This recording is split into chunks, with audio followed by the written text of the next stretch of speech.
Good morning. Good morning, ma'am.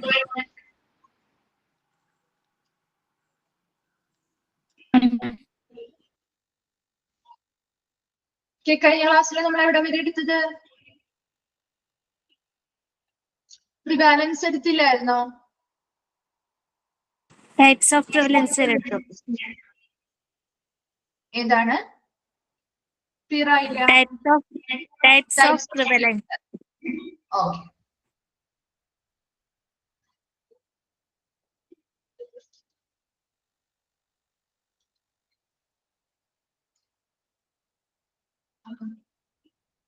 Okay, അപ്പൊ നമ്മുടെ prevalence എന്ന് പറഞ്ഞാൽ എന്തായിരുന്നു പ്രിവാലൻസ് എന്ന് പറഞ്ഞാല്?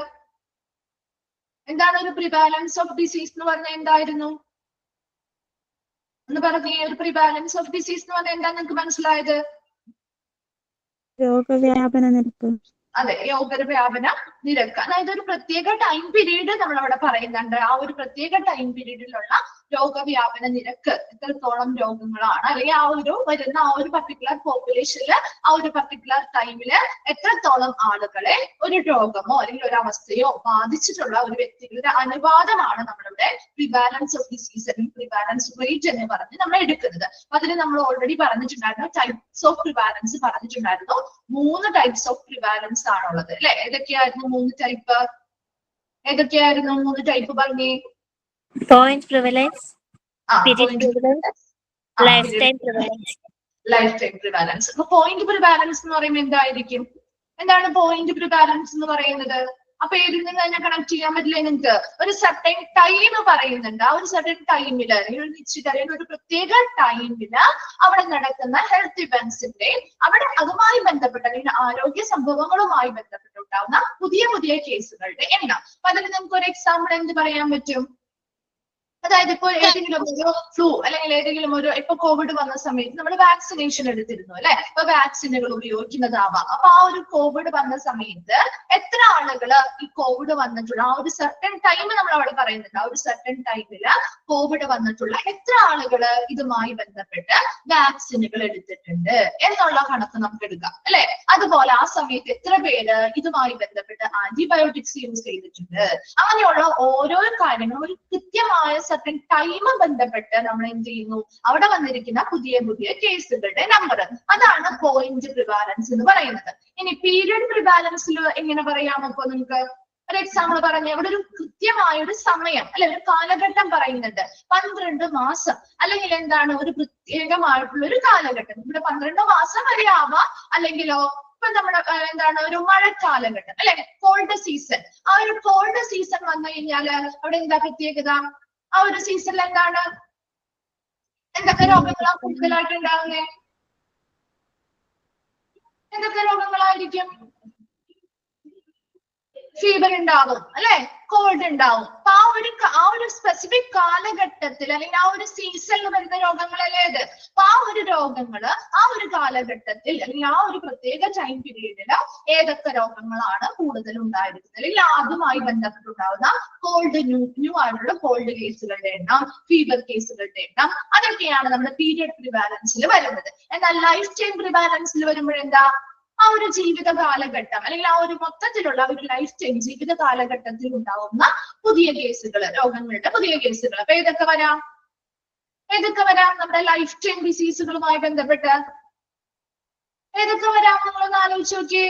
നമ്മുടെ പോപ്പുലേഷനില് ഓരോ വ്യക്തികളുമായി ബന്ധപ്പെട്ടൊന്ന് ആലോചിച്ച് നോക്കിയേ. ഏതൊക്കെ വരാം? ഏതാണ് Suno?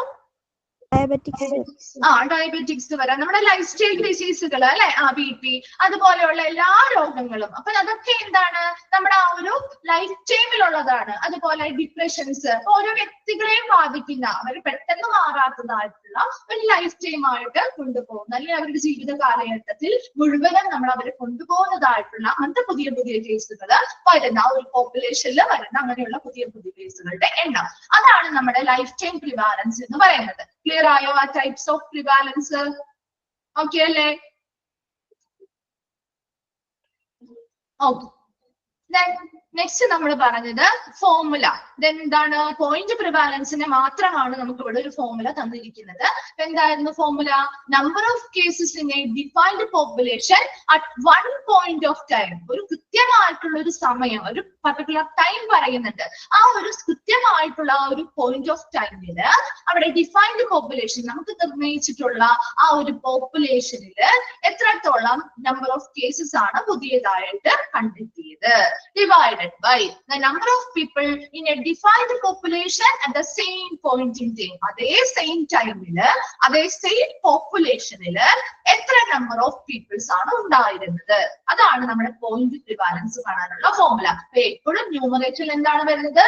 Number of new cases. അവിടെ എല്ലാം സെയിം ആയിട്ടുള്ളത് എന്താ? ആ കൃത്യ സമയം എന്ന് പറയുന്നത് രണ്ടിലും ഒരേപോലെയുള്ള സമയം തന്നെയാണ്. ഒരേ സമയത്തുള്ള കാര്യമാണ് നമ്മൾ നോക്കുന്നത്. ആ ഒരേ സമയത്ത് അത് വൺ പോയിന്റ് ഓഫ് ടൈം, ആ ഒരു കൃത്യ സമയത്ത്, ആ ഒരു സമയത്തുള്ള ഡിഫൈൻഡ് പോപ്പുലേഷൻ, നമുക്ക് തന്നിരിക്കുന്ന നിർവചിച്ചിട്ടുള്ള ഒരു പോപ്പുലേഷനിലുള്ള നമ്പർ ഓഫ് കേസസിന്റെ എണ്ണം divided by the number of people in defined population at the same point of time. ആ ഒരു അതേ സെയിം ടൈമില് അതേ സെയിം പോപ്പുലേഷനില് എത്ര നമ്പർ ഓഫ് പീപ്പിൾസ് ഉണ്ടായിരുന്നു.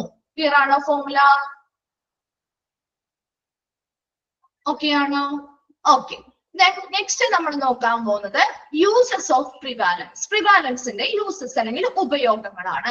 എന്തൊക്കെയാ നോക്കിയേ. ഫസ്റ്റ് വൺ ആണ് helps to calculate the magnitude of health problem or disease in community. എന്താണ്?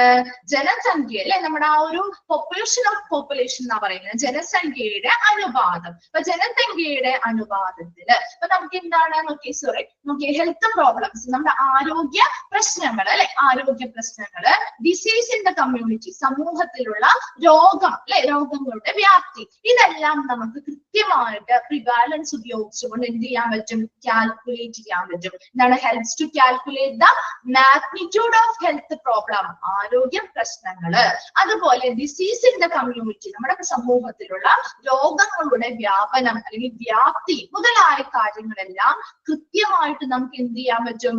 കാൽക്കുലേറ്റ് ചെയ്യാനായിട്ട് ഈ പ്രിവാലൻസ് വഴി സാധിക്കുന്നുണ്ട്. നമ്മൾ പറഞ്ഞു ഓൾറെഡി, പ്രിവാലൻസ് എന്ന് പറഞ്ഞാൽ എന്താ?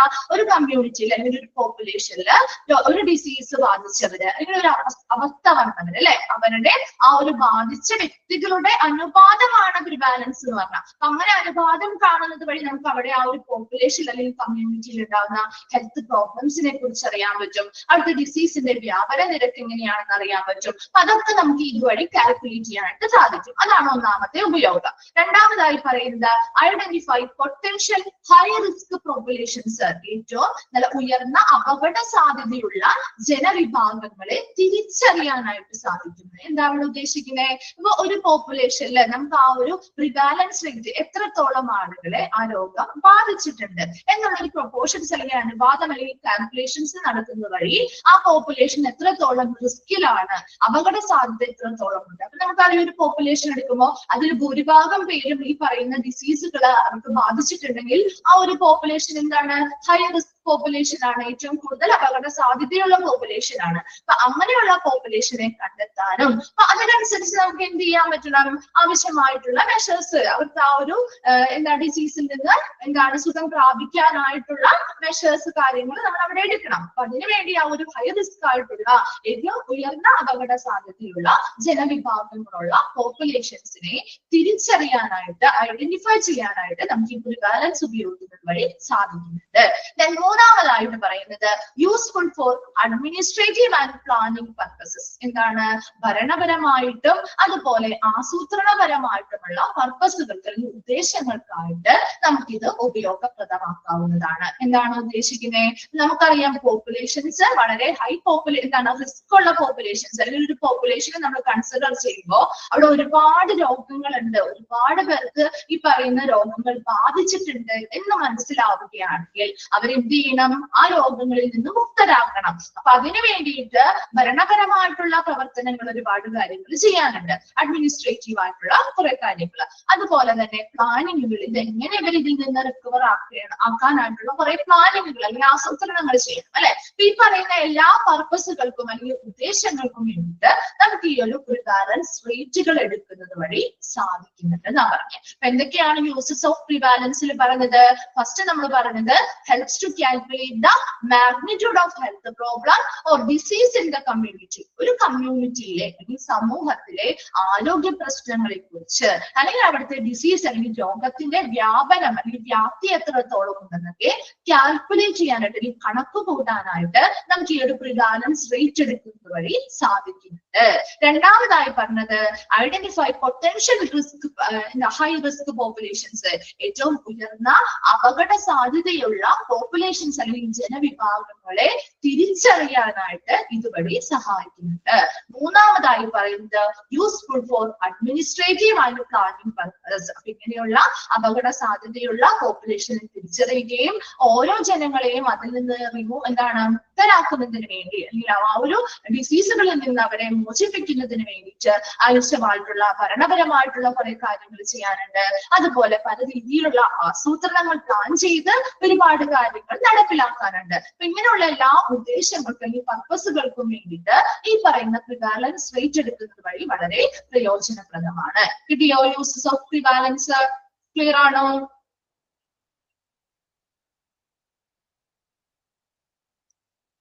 ഓക്കെ. നെക്സ്റ്റ് പറയുന്നതാണ് ലിമിറ്റേഷൻ ഓഫ് പ്രിവാലൻസ്. എന്തൊക്കെയാണ് പ്രിവാലൻസിന്റെ ലിമിറ്റേഷൻസ് അല്ലെങ്കിൽ പരിമിതികൾ എന്തൊക്കെയാണ്? ഫസ്റ്റ് വൺ നോക്കിയേ. Can be viewed as a slice through the proportion of population at point in time. എന്താ നമുക്കറിയാം, ഒരു പ്രിവാലൻസ് എന്ന് പറയുമ്പോൾ നമ്മൾ ആ ഒരു പോപ്പുലേഷന്റെ പ്രൊപ്പോർഷൻ അല്ലെങ്കിൽ അനുപാതമാണ് എടുക്കുന്നത് അല്ലെ. അപ്പൊ എപ്പോഴും നമ്മൾ ആ ഒരു പോപ്പുലേഷനെ മൊത്തത്തിൽ കണക്കെടുത്ത് കാൽക്കുലേറ്റ് ചെയ്യാന്ന് പറയുന്നത് എങ്ങനെയായിരിക്കും? ആ ഒരു അല്ലെങ്കിൽ ഒരു പോപ്പുലേഷന്റെ ഒരു സാമ്പിൾ എടുത്താണ് നമ്മൾ നോക്കുന്നത് അല്ലെ. ആ ഒരു പോപ്പുലേഷന് വളരെ ഒരു ചെറിയ ഭാഗം, അതാണ് അവിടെ slice through the population can be viewed slice through the proportion of population. ആ ഒരു പോപ്പുലേഷന്റെ at a point of time, ആ ഒരു നിശ്ചിത സമയത്ത് ആ പോപ്പുലേഷനിലുള്ള ഒരു വിഭാഗം അല്ലെങ്കിൽ ഒരു കൃത്യമായിട്ടുള്ള ഒരു സ്ലൈസ് അല്ലെങ്കിൽ ഒരു ചെറിയ തോതിലുള്ള ഒരു കണക്ക് മാത്രമാണ് നമ്മൾ അവിടെ എടുക്കുന്നത്. അല്ലാതെ മൊത്തത്തിലുള്ള ഒരു കണക്ക് നമ്മൾ അവിടെ ഒരിക്കലും ഇങ്ങനെയുള്ള റേറ്റ് കാണുമ്പോൾ എടുക്കാറില്ല. അപ്പൊ അതിന്റെ ഒരു എന്താണ് ഒരു ലിമിറ്റേഷൻ ആണ് അല്ലെങ്കിൽ ഒരു പരിമിതിയാണ്. അപ്പൊ നമ്മൾ ആ ഒരു ജനവിഭാഗം ഒരു ഏരിയ നമ്മളൊരു ജില്ല അല്ലെങ്കിൽ ഒരു സ്റ്റേറ്റ് എടുക്കുകയാണെങ്കിൽ സ്റ്റേറ്റിന്റെ മൊത്തത്തിലുള്ള എല്ലാ പോപ്പുലേഷനും എടുത്ത് എല്ലാവരുടെയും നമ്പർ എടുത്ത് കണക്ക് കൂട്ടുക എന്ന് പറയുന്നതിലുപരി അത്രയും ചെയ്യാനായിട്ട് നമുക്ക് ഒരു ലിമിറ്റേഷൻ ഉണ്ട് ഇതില്. എപ്പോഴും നമ്മൾ എടുക്കുന്ന എന്താ പോപ്പുലേഷന്റെ ഒരു സ്ലൈസ് അല്ലെങ്കിൽ ഒരു ചെറിയ വിഭാഗം അല്ലെങ്കിൽ ഒരു സാമ്പിൾ കളക്ട് ചെയ്തിട്ട് അതിൽ എത്ര പെർസെന്റേജ് ആൾക്കാർക്ക് ഡിസീസ് ബാധിച്ചിട്ടുണ്ട് എന്നിട്ട് നമ്മൾ ആ ഒരു റിസൾട്ടിനെ ജനറലൈസ് ചെയ്യാണ് ചെയ്യുന്നത്. അപ്പൊ അതുകൊണ്ട് തന്നെ ഇവിടെ അതൊരു ലിമിറ്റേഷൻ ആണ്, ഒരു പരിമിതിയാണ്. അപ്പൊ ആ ഒരു പോപ്പുലേഷന്റെ മൊത്തത്തിലുള്ള കണക്കുകൾ എടുക്കുമ്പോൾ അതിൽ ചിലപ്പോൾ എന്താവാം, കൃത്യത കുറവായിരിക്കും. അതാണ് can be viewed as A slice through the proportion of population at point in time. ഒരു നിശ്ചിത സമയപരിധിയിൽ ആ ഒരു പോപ്പുലേഷന്റെ അനുപാതം എടുക്കുന്നത് വളരെ ചെറിയ തോതിൽ അല്ലെങ്കിൽ സ്ലൈസ് ആയിട്ടാണ്, ചെറിയ തോതിലാണ് എന്നത് ഇതിന്റെ ഒരു ലിമിറ്റേഷൻ ആണ്. രണ്ടാമതായി പറയുന്നത് consider the duration of disease. ആ ഒരു ഡിസീസ് അല്ലെങ്കിൽ രോഗത്തിന്റെ ദൈർഘ്യം എത്രത്തോളം ഉണ്ടെന്ന് ഇവിടെ കൺസിഡർ ചെയ്യുന്നില്ല അല്ലെങ്കിൽ പരിഗണിക്കുന്നില്ല. ഇവിടെ നമ്മൾ എന്താ മാത്രം കാണുന്നത്, ആ കൃത്യസമയത്ത് എത്ര പേർക്ക് രോഗമുണ്ട് എന്ന് മാത്രമല്ലേ കാണുന്നുള്ളൂ. ഇത് എത്ര നാള് മുൻപ് തുടങ്ങിയതാണ് അല്ലെങ്കിൽ ഇത് എത്ര ആരിൽ നിന്നാണ് ഇത് പകർന്നിരിക്കുന്നത് എന്ന കാര്യങ്ങളൊക്കെ നമ്മൾ ഇവിടെ കൺസിഡർ ചെയ്യുന്നുണ്ടോ? ഇല്ല, ഒരിക്കലും അത് അന്ന് പരിഗണിക്കുന്നില്ല. മറിച്ച് എന്ത് മാത്രമാണ് പരിഗണിക്കുന്നത്, ആ കൃത്യസമയത്ത് ആ ഒരു പോയിന്റ് ഓഫ് ടൈമിൽ പറഞ്ഞിരിക്കുന്ന ടൈമില് എത്ര പേർക്ക് ഈ പറയുന്ന രോഗങ്ങൾ ബാധിച്ചിട്ടുണ്ട് അല്ലെങ്കിൽ ഈ പറയുന്ന അവസ്ഥ എത്ര പേര് അനുഭവിക്കുന്നുണ്ട്, അത് മാത്രമാണ് നമ്മൾ ഇവിടെ നോക്കുന്നുള്ളൂ. അതുകൊണ്ട് തന്നെ ആ ഓരോ ഡിസീസുകളുടെയും ദൈർഘ്യം എത്ര നാൾ മുതൽ അവർക്ക് ഈ ഒരു രോഗം വന്നിട്ടുണ്ട്, ഈ എത്ര നാളായി ഈ രോഗം അവർ അനുഭവിച്ചു കൊണ്ടിരിക്കുന്നത് എത്ര നാളായിട്ടാണ്, ആ ഒരു ലോങ് ഡ്യൂറേഷൻ അല്ലെങ്കിൽ ആ ഒരു ദൈർഘ്യം, ആ ഒരു രോഗത്തിന്റെ ദൈർഘ്യം ഒരിക്കലും ഇവിടെ പരിഗണിക്കുന്നില്ല കൊടുക്കുന്നില്ല. മൂന്നാമതായി പറയുന്നത് only answer who has and who do have and how many at present. ഇപ്പോൾ എത്ര പേർക്കുണ്ട്, അല്ലെങ്കിൽ ഇപ്പോൾ ആർക്കൊക്കെ ഈ രോഗം നിലവിലുണ്ട്, അല്ലെങ്കിൽ ഇപ്പോൾ എത്ര പേർക്കുണ്ട് എന്നതിന് മാത്രമാണ് നമ്മളിവിടെ ആൻസർ കൊടുക്കുന്നത് അല്ലെ. നമ്മൾ എത്ര പേർക്ക് അല്ലെങ്കിൽ എത്ര ആളുകൾക്ക് ഇപ്പോൾ എത്ര പേർക്കുണ്ട് അതല്ലേ നമ്മൾ നോക്കുന്നത്. അറ്റ് പ്രസന്റ് ആ ഒരു കൃത്യമായ ഒരു സമയത്ത് എത്ര പേർക്കുണ്ട്, അല്ലെങ്കിൽ ഇപ്പോൾ ആർക്കൊക്കെ ഉണ്ട്, എത്ര പേർക്കുണ്ട് എന്ന കാര്യങ്ങൾക്ക് മാത്രമേ നമ്മളിവിടെ ആൻസർ കൊടുക്കുന്നുള്ളൂ. Then not answer. ഇനി എന്തിനൊക്കെ ആൻസർ കൊടുക്കുന്നില്ല? when and how likely the disease develop. എന്താ, എപ്പോൾ എങ്ങനെയാണ് ഈ രോഗം ഡെവലപ്പ് ചെയ്തത് അല്ലെങ്കിൽ വികസിച്ചത് എന്നതിനൊരു ആൻസർ നമ്മളിവിടെ കൊടുക്കുന്നില്ല. Be not suited for etiological studies. എന്താണ് etiology എന്ന് പറഞ്ഞാല്? എന്താണ് etiology? The cause of origin of disease. ആ ഒരു രോഗത്തിന്റെ കാരണം, അതുപോലെ ആ ഒരു രോഗത്തിന്റെ ഒറിജിൻ അല്ലെങ്കിൽ ആരംഭം മുതലായ കാര്യങ്ങൾ, അങ്ങനെയുള്ള സ്റ്റഡീസ് അല്ലെങ്കിൽ പഠനങ്ങൾക്കായിട്ട് നമുക്ക് ഇതൊരിക്കലും സ്യൂട്ടബിൾ ആയിട്ട് കൊടുക്കാൻ അല്ലെങ്കിൽ അനുയോജ്യമായിരിക്കില്ല എന്ന്. എന്താണ് പറയുന്നത്? Not answer. എന്തിന് ആൻസർ കൊടുക്കുന്നില്ല? when and how likely the disease develop.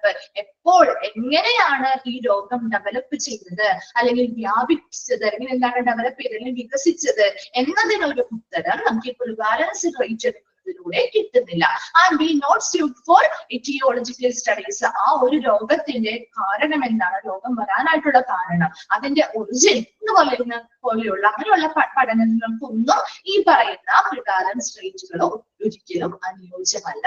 എന്തൊക്കെയാണ് ലിമിറ്റേഷൻസ്? ഈ ഒരു പ്രിവാലൻസുമായി ബന്ധപ്പെട്ടുള്ള ലിമിറ്റേഷൻസ് അല്ലെങ്കിൽ പരിമിതികളാണ് നമ്മൾ പറഞ്ഞത്. ഫസ്റ്റ് നമ്മൾ പറഞ്ഞ എന്താ, പോയിന്റ് ഇൻ ടൈം, ഒരു പോയിന്റ് സമയത്ത് അല്ലെങ്കിൽ ഒരു കൃത്യനിശ്ചിത സമയത്തിനുള്ളിൽ ആ പോപ്പുലേഷന്റെ അനുപാതം എടുക്കുമ്പോൾ നമ്മൾ എപ്പോഴും ആ ഒരു പോപ്പുലേഷന്റെ ഒരു സ്ലൈസ് അല്ലെങ്കിൽ ഒരു ചെറിയ ഭാഗം അല്ലെങ്കിൽ ഒരു ചെറിയ തോതിലുള്ള കണക്കുകളാണ് നമ്മൾ എപ്പോഴും ചെയ്തു നോക്കുന്നത്.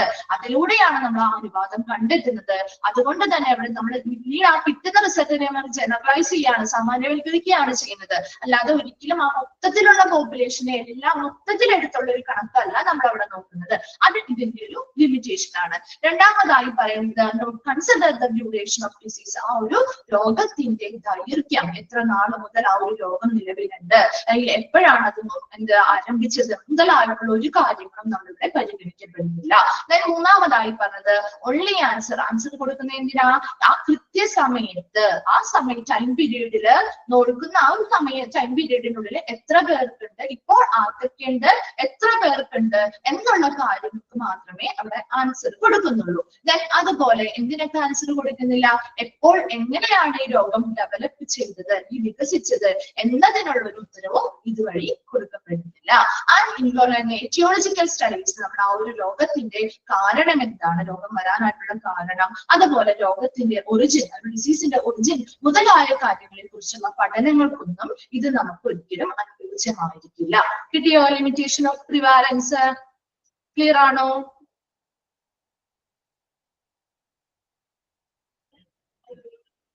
ഓക്കെ. നെക്സ്റ്റ് നമ്മൾ നോക്കാൻ പോകുന്നത്, ഇത് ഇമ്പോർട്ടന്റ് ആണ് കേട്ടോ, ഒരു ബോക്സ്, ഫാക്ടേഴ്സ് അഫക്റ്റിംഗ് പ്രിവാലൻസ്. എന്തൊക്കെ ഘടകങ്ങളാണ് പ്രിവാലൻസിനെ അഫക്ട് ചെയ്യുന്നത് അല്ലെങ്കിൽ ബാധിക്കുന്നത്? അപ്പൊ അതിൽ ഫസ്റ്റ് രണ്ട് ബോക്സ് ആയിട്ടാണ് നിങ്ങൾക്ക് കൊടുത്തിരിക്കുന്നത്. ഫസ്റ്റ് ഇൻക്രീസ്ഡ് ബൈ ആണ് കേട്ടോ, ഇൻക്രീസ്ഡ് ബൈ, ഡിക്രീസ്ഡ് ബൈ. അപ്പൊ അത് വർദ്ധിക്കാനായിട്ട് എന്തൊക്കെ ഘടകങ്ങളാണ് ഉൾപ്പെടുന്നത്? ഇനി അത് ഡിക്രീസ് ചെയ്യുന്നത്, ഇത് പ്രിവാലൻസ് റേറ്റ് കൂടുന്നത് എങ്ങനെയാണ്, പ്രിവാലൻസ് റേറ്റ് കുറയുന്നത് എന്തൊക്കെ കാരണങ്ങൾ കൊണ്ടാണ്, അതാണ് ഇവിടെ നമ്മൾ പറയുന്നത്. നമ്മൾ ഓൾറെഡി ഒരു കാര്യം പഠിച്ചിരുന്നു, പ്രിവാലൻസ് റേറ്റ് കൂടുന്നത് എന്തുമൂലമാണ് നമ്മൾ പറഞ്ഞേ, ഒരു പോയിന്റ് നമ്മൾ പഠിച്ചില്ലേ, പ്രിവാലൻസ് റേറ്റ് കൂടുന്നത് എന്തുമൂലമാണ്, എന്താണ് പ്രിവാലൻസ് റേറ്റ് കൂടാനായിട്ടുള്ള ഒരു കാരണം? ഒന്ന് ഓർത്ത് നോക്കി, കഴിഞ്ഞ ക്ലാസ്സിൽ നമ്മൾ ഓൾറെഡി പറഞ്ഞതാണ്. ഒരു എക്സാമ്പിൾ ഒക്കെ തന്ന മിസ് തന്നൊരു കാര്യമാണ്, ഒന്ന് ആലോചിച്ച് നോക്കിയേ. Very good. ന്യൂ ഡിസീസുകള് കൂടും, അല്ലെ, പുതിയ പുതിയ കേസുകള് വർദ്ധിക്കുമ്പോൾ അവിടെ പ്രിവാലൻസ് റേറ്റ് എന്താവുന്നുണ്ട്, കൂടുന്നുണ്ട്, അല്ലെ. ഇനി പ്രിവാലൻസ് റേറ്റ് കുറയുന്നത് എങ്ങനെയാ, പ്രിവാലൻസ് റേറ്റ് കുറയുന്നത് എങ്ങനെയാ, ഒന്ന് ആലോചിച്ച് നോക്കിയേ. പ്രിവാലൻസ് റേറ്റ് കുറയുന്നത്, കൂടുതൽ എങ്ങനെയാ, പുതിയ പുതിയ കേസുകൾ വരുമ്പോ പ്രിവാലൻസ് റേറ്റ്. Very good. എന്താണ്, നിലവില് രോഗത്തിലുള്ളവര് മരണപ്പെടുമ്പോഴോ അല്ലെങ്കിൽ ആ രോഗത്തിൽ നിന്ന് ഈ പറയുന്ന വ്യക്തികൾ ക്യൂർ ആവുമ്പോഴോ അല്ലെ സുഖം പ്രാപിക്കുമ്പോഴോ ആണ് എന്ത് ചെയ്യുന്നത് പ്രിവാലൻസ് റേറ്റ് കുറയുന്നത്. അത് ക്ലിയർ അല്ലേ? ആ പറഞ്ഞിരിക്കുന്ന രണ്ട് പോയിന്റ്സും ക്ലിയർ അല്ലേ? എന്നാൽ മാത്രമേ നിങ്ങൾക്ക് ഈ ഒരു ബോക്സ് പറയുമ്പോ മനസ്സിലാവുള്ളൂ കേട്ടോ. അപ്പൊ ഒരു ബോക്സ് നോക്കിയേ എന്തൊക്കെയാണ് ഇൻക്രീസ്ഡ് ബൈ നമുക്ക് ആദ്യം നോക്കാം, എന്നിട്ട് ഡിക്രീസ്ഡ് ബൈ നോക്കാം. അതായിരിക്കും കുറച്ചും കൂടി എളുപ്പം. ആ ഒരു പോയിന്റ്സ് ഒന്ന് കവർ ചെയ്ത് കിട്ടിയാൽ നിങ്ങൾക്ക് അടുത്ത ഭാഗത്തേക്ക് വരുമ്പോൾ കുറച്ചും കൂടി എളുപ്പമാവും. നോക്കിയപ്പോ ഇൻക്രീസ്ഡ് ബൈ എന്നാണ് കേട്ടോ, അത് ഇൻക്രീസ്ഡ് ബൈ എന്നാക്കേ. നോക്കിയപ്പോ പ്രിവാലൻസ് റേറ്റ് വർദ്ധിപ്പിക്കാറുണ്ടെങ്കിൽ കൂടാനായിട്ട് വരുന്ന കാര്യങ്ങൾ. അപ്പൊ അതില് ഫസ്റ്റ് നമ്മൾ ഒരു പോയിന്റ് നമ്മുടെ ഇവിടെ പറയുന്നത് നമ്മൾ ഓൾറെഡി പറഞ്ഞു കഴിഞ്ഞ കാര്യമാണ്. അതിൽ ഫസ്റ്റ് പോയിന്റ് നോക്കിയേ, longer duration of the disease. എന്തായിരിക്കും longer duration of the disease എന്ന് പറയുന്നത്? ആ ഒരു രോഗത്തിന്റെ ദൈർഘ്യം കൂടുതലാണെങ്കിൽ അല്ലെ, ആ ഒരു രോഗത്തിന്റെ ദൈർഘ്യം കൂടുതലാണെങ്കിൽ. അപ്പൊ അതിനൊരു എക്സാമ്പിൾ എന്ത് പറയാം? ഇപ്പൊ നമുക്കൊരു ഫീവർ വന്നു, ഒരു ഫീവർ വന്നു കഴിഞ്ഞാല് സ്വാഭാവികമായിട്ടും ഒരു 2-3 ദിവസമൊക്കെ നമുക്ക് ആ ഒരു ഫീവർ നിൽക്കാറുള്ളൂ. അതേസമയം ചില പനികൾ വന്നാൽ എങ്ങനെയാണ്, ചിലപ്പോൾ 2 ആഴ്ചയൊക്കെ നീണ്ടു നിൽക്കുന്ന ഒരു പനിയാണെന്ന് വിചാരിക്കാം, ഒരു ഫീവർ ആണെന്ന് വിചാരിക്കാം. അപ്പൊ അതിന്റെ ആ ഒരു ഡ്യൂറേഷൻ എന്ന് പറയുന്നത് 2 ആഴ്ചയാണ് നമുക്ക് ആ ഒരു രോഗം നിലനിൽക്കുന്നത്, അല്ലെങ്കിൽ ആ ഒരു രോഗത്തിന്റെ ദൈർഘ്യം എന്ന് പറയുന്നത് 2 ആഴ്ചയായിരുന്നു. അങ്ങനെ 2 ആഴ്ചയോളം ഒരു പനി നീണ്ടു നിന്നാൽ എന്താണ് അവിടെ പ്രിവാലൻസ് റേറ്റ് കൂടാനായിട്ടുള്ള ഒരു കാരണം? എന്തായിരിക്കും? നിങ്ങളൊന്ന് കോമൺ സെൻസ് ഒന്ന് ആലോചിച്ച് നോക്കാം. അപ്പൊ നിങ്ങൾക്ക് കുറച്ചുകൂടി കണക്ട് ചെയ്യാൻ പറ്റും. അതാണ് മിസ് അങ്ങനെ പറയുന്നത്. എന്തായിരിക്കും? ഒരു 2 ആഴ്ച ഒരു ഫീവർ വന്ന് നിങ്ങൾക്ക് അത് 2 ആഴ്ചത്തോളം നിങ്ങൾക്ക് ഒരു പനി നിലനിൽക്കുകയാണ് എങ്കിൽ അവിടെ പ്രിവാലൻസ് കൂടുവോ? പ്രിവാലൻസ് റേറ്റ് കൂടുവോ? കൂടാൻ ചാൻസ് ഉണ്ടോ? ഒരു ചാൻസും ഇല്ലേ? ഉണ്ട്. എന്തുകൊണ്ടായിരിക്കാം അത് കൂടുന്നത്? എന്തുകൊണ്ടായിരിക്കും? നമുക്ക് പനി വന്നാല് നമുക്ക് മാത്രമേ ആ പനി ബാധിക്കുള്ളൂ, വേറെ ഒരാൾക്കും പകരില്ലേ? നമ്മുടെ വീട്ടിലുള്ള മറ്റുള്ളവർക്ക് വരില്ലേ? അതെ, അത് തന്നെയാണ് ഇവിടുത്തെ കാരണം. പ്രിവാലൻസ് റേറ്റ് കൂടാനുള്ള കാരണം എന്താ? ആ ഒരു പനി അല്ലെങ്കിൽ ഒരു ഫീവർ നമുക്ക് ഒരു രോഗം വന്നാൽ ആ ഒരു രോഗത്തിന്റെ ദൈർഘ്യം കൂടുന്നതിനനുസരിച്ച് അത് മറ്റുള്ളവരിലേക്ക് പകരാനായിട്ടുള്ള ചാൻസ് കൂടുതലാണ് അല്ലെ. അപ്പൊ ആ ഒരു 2 ആഴ്ച, അതായത് 2-3 ദിവസം നിൽക്കുന്ന ഒരു രോഗമാണ്, 2-3 ദിവസം കഴിയുമ്പോൾ നമുക്കത് മാറും. അങ്ങനെയാണെങ്കിൽ നമുക്ക് ആ ഒരു 3 ദിവസം മാത്രമേ ആ ഒരു ദൈർഘ്യം നിൽക്കുന്നുള്ളൂ. അപ്പൊ അത്രയും കുറവ്, അതിന് 3 ദിവസത്തിനുള്ളിൽ നമ്മളുമായിട്ട് കോണ്ടാക്ട് വന്ന ആളുകൾ ആരാണോ അവർക്കായിരിക്കും അത്രയും രോഗം അത്രയും ആളുകൾക്കിലോട്ട് മാത്രമേ പാസ് ചെയ്യുള്ളൂ എന്ന് നമുക്ക് പറയാം. അതേസമയം ഒരു 2 ആഴ്ചയോളം നീണ്ടു നിൽക്കുന്ന ഒരു പനിയാണെങ്കിൽ എന്താണ്, ആ 2 ആഴ്ചയും നമ്മളോട് സമ്പർക്കത്തിലുള്ള കോണ്ടാക്റ്റിൽ വന്നിരിക്കുന്ന ആളുകൾക്ക് ഇത് വരാനായിട്ടുള്ള ചാൻസ് കൂടുതലല്ലേ. അപ്പൊ അവിടെ പ്രിവാലൻസ് റേറ്റ് എന്ത് ചെയ്യുന്നുണ്ട്? വർദ്ധിക്കുന്നുണ്ട്. കിട്ടിയോ ഫസ്റ്റ് പോയിന്റ്? ക്ലിയർ ആണോ? Then second point നോക്കിയേ, prolongation of life of patients without cure. ഈ ഒരു ബോക്സ് ഇമ്പോർട്ടന്റ് ആണ് കേട്ടോ, നിങ്ങൾ നോക്കി പഠിക്കേണ്ടതാണ്. അങ്ങോട്ടും ഇങ്ങോട്ടും 2 കാര്യങ്ങളും നിങ്ങളൊന്ന് കണക്ട് ചെയ്ത് വെച്ച് പഠിച്ചാൽ ഒരിക്കലും മറന്നു പോവില്ല. പോവാത്തൊരു കാര്യം കൂടിയാണ്. കുറച്ച് നിങ്ങൾ വായിച്ചു നോക്കുമ്പോൾ ഒരു കൺഫ്യൂസിംഗ് ആയിട്ട് തോന്നുകയും ചെയ്യും. അതുകൊണ്ടാണ് കുറച്ച് ഒന്ന് ശ്രദ്ധിച്ചിരിക്കുക കേട്ടോ. നോക്കിയേ, prolongation of life of patient without cure. എന്തായിരിക്കും അവിടെ? prolongation of life of patients എന്ന് പറയുന്നത് എന്തായിരിക്കും? ക്യൂർ അല്ലെങ്കിൽ ചികിത്സ കൂടാതെ അല്ലെ രോഗികളുടെ ആയുസ് നീട്ടൽ എന്ന് പറഞ്ഞാൽ എന്താ? ഇപ്പൊ ഒരു രോഗം വന്നു കഴിഞ്ഞാല് പ്രോപ്പർ ആയിട്ട് അത് ചികിത്സിച്ചാൽ എന്ത് ചെയ്യും? പെട്ടെന്ന് അത് സുഖം പ്രാപിക്കും അല്ലെ. നമുക്കൊരു എന്തെങ്കിലും ഒരു അസുഖം വന്നാലും പെട്ടെന്ന് അത് ചികിത്സിച്ചാൽ പെട്ടെന്ന് അത് ഭേദമാവില്ലേ? അതേസമയം ചികിത്സ കൂടാതെ നമ്മൾ അവിടെ നിൽക്കുകയാണെങ്കിലോ ചിലപ്പോ 2-3 ദിവസം കൊണ്ട് മാറേണ്ട രോഗം ചിലപ്പോ ഒരാഴ്ച കഴിഞ്ഞിട്ടായിരിക്കും മാറുന്നത് അല്ലെ. അപ്പൊ അത്രയും ദിവസം അങ്ങനെ ഒരു ചികിത്സ കൂടാതെ ആ രോഗികൾ എന്ത് ചെയ്യുന്നു? നിൽക്കുകയാണെങ്കിലും അവിടെ എന്ത് ചെയ്യുന്നുണ്ട്? പ്രിവാലൻസ് റേറ്റ് കൂടുന്നുണ്ട്. കാരണം എന്താ? മറ്റുള്ളവരിലേക്ക് ആ രോഗം പകരാനായിട്ടുള്ള ചാൻസുകൾ അപ്പോഴും കൂടുതലല്ലേ. അതാണ് രണ്ടാമത്തെ കേസ് പറയുന്നത്. 2 കാര്യമാണ് നമ്മൾ പറഞ്ഞത്. ഒന്നാമത്തത് long duration of the disease, ആ ഒരു രോഗത്തിന്റെ ദൈർഘ്യം കൂടുന്നതിനനുസരിച്ച് പ്രിവാലൻസ് റേറ്റും വർദ്ധിക്കുന്നു. രണ്ടാമതായിട്ട് പറഞ്ഞത് prolongation of life of the patient without cure, ചികിത്സ കൂടാതെ രോഗികളുടെ ആയുസ് കൂട്ടുക. അതായത് ചികിത്സിക്കുന്നില്ല, അത് രോഗം ഭേദമാവാൻ ആവശ്യമായ ട്രീറ്റ്മെന്റുകൾ എടുക്കാതെ വരുമ്പോ അവിടെ എന്ത് ചെയ്യുന്നുണ്ട്? അവരുടെ രോഗം ഇപ്പൊ 2 ദിവസം കൊണ്ട് മാറേണ്ടതാണെങ്കിൽ ചിലപ്പോൾ ഒരാഴ്ച കൊണ്ടായിരിക്കും മാറുന്നത്. അപ്പൊ അത്രയും ദിവസം അവരെന്ത് ചെയ്യുന്നുണ്ട്, ആ രോഗത്തോടു കൂടി നടക്കുന്നത് കൊണ്ട് തന്നെ അത് പകരാനായിട്ടുള്ള അല്ലെങ്കിൽ മറ്റുള്ളവരിലേക്ക് പാസ് ചെയ്യാനായിട്ടുള്ള ചാൻസ് അപ്പോഴും കൂടുതലാണ്. ദെൻ മൂന്നാമതായി പറയുന്നത് ഇൻക്രീസ്ഡ് ന്യൂ കേസസ്. നമ്മളത് ഓൾറെഡി പറഞ്ഞത്, പുതിയ പുതിയ കേസുകളുടെ എണ്ണം വർദ്ധിക്കുന്നതിനനുസരിച്ച് പ്രിവാലൻസ് റേറ്റ് എന്ത് ചെയ്യുന്നു, കൂടുന്നു. നമ്മൾ ഓൾറെഡി ആദ്യം പറഞ്ഞ കേസ് തന്നെയാണ് കേട്ടോ. Increased and new cases, increase in and incident. അതായത് ഒരു സംഭവം അല്ലെങ്കിൽ ഒരു പുതിയ കേസുകളുടെ എണ്ണം വർദ്ധിക്കുന്നതനുസരിച്ച് അവിടെ എന്ത് ചെയ്യുന്നുണ്ട്, പ്രിവാലൻസ് റേറ്റും ഇൻക്രീസ് ചെയ്യുന്നുണ്ട്. ദെൻ നാലാമത് ഇൻമൈഗ്രേഷൻ ഓഫ് കേസസ്. എന്താണ് ഇൻമൈഗ്രേഷൻ? ഇൻമൈഗ്രേഷൻ എന്ന് പറഞ്ഞാൽ എന്താ? നിങ്ങളൊന്ന് കോവിഡിന്റെ കാര്യം ഒന്ന് ആലോചിച്ച് നോക്കിയേ. ഇൻമൈഗ്രേഷൻ എന്ന് പറഞ്ഞാൽ എന്താ? കോവിഡ് സമയത്ത് നമ്മുടെ ഇവിടെ നാട്ടില് എങ്ങനെയാണ് ആദ്യമായിട്ട് കോവിഡ് കണ്ടെത്തിയത്? കോവിഡ് എങ്ങനെയാ വന്നേ? എങ്ങനെയാണ് വന്നത്? എന്താണ്, നിങ്ങളൊന്നും ഇവിടെ ഉണ്ടായിരുന്നില്ലേ?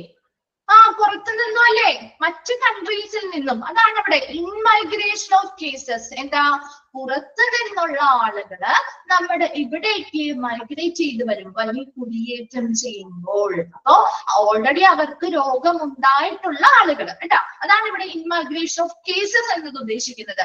ഓൾറെഡി രോഗമുള്ള ആളുകള് മറ്റു രാജ്യങ്ങളിൽ നിന്നും നമ്മുടെ രാജ്യത്തേക്ക് എന്ത് ചെയ്യുന്നു, മൈഗ്രേറ്റ് ചെയ്ത് വരുന്നു.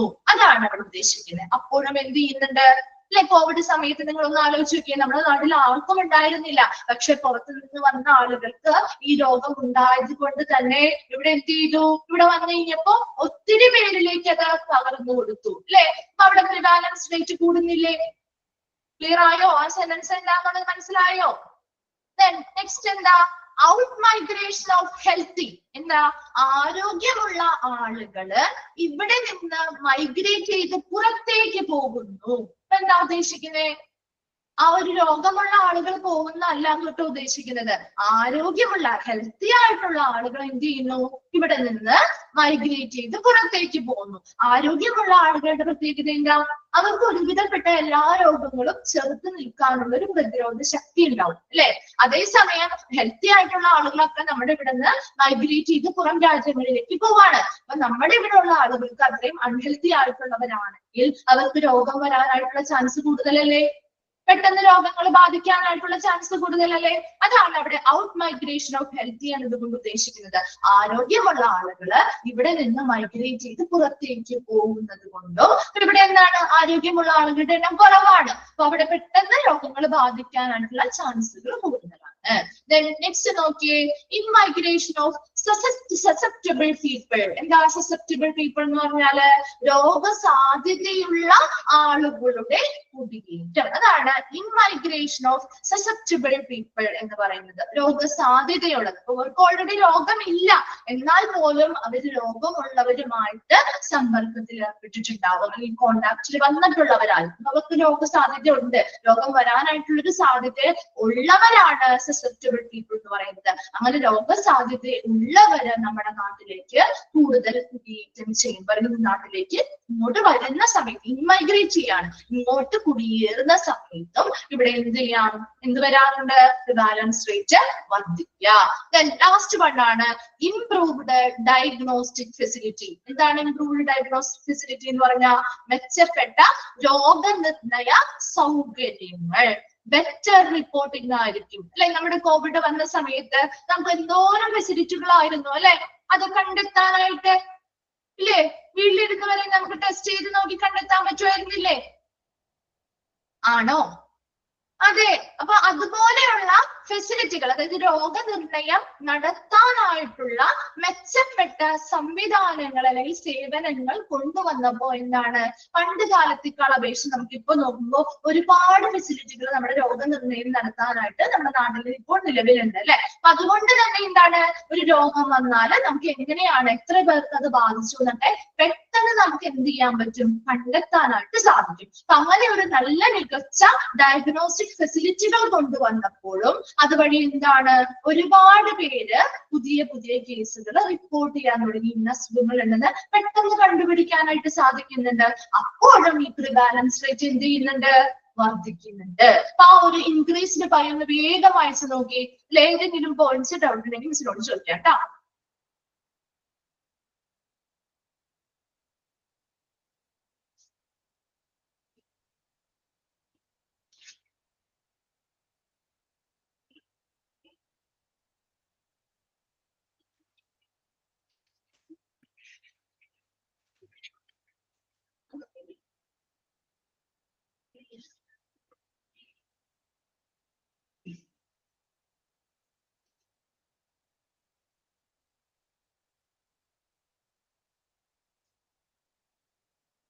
ക്ലിയർ ആണോ?